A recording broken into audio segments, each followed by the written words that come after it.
गर्म दिन एक छोटी सी चींटी पानी की तलाश में निकली। गर्मी बहुत ज्यादा थी और वो प्यास से बेहाल थी। काफी देर चलने के बाद उसे एक चश्मा नजर आया। पानी तक पहुंचने के लिए वो घास के एक तिनके पर चढ़ने लगी, लेकिन अचानक उसका पाँव फिसल गया और वो सीधी पानी में जा गिरी। वो डूबने ही वाली थी कि करीब के दरख्त पर बैठी एक फाख्ता ने उसे देख लिया।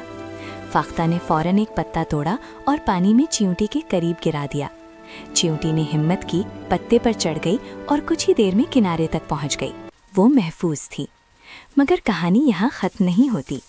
करीब ही एक शिकारी फाख्ता पर जाल फेंकने वाला था। चींटी ने खतरा भांप लिया। वो फौरन दौड़ी और शिकारी की एड़ी पर जोर से काट लिया। दर्द से शिकारी का जाल गिर गया और फाख्ता फौरन उड़कर महफूज जगह चली गई। सबक: नेकी का बदला नेकी होता है।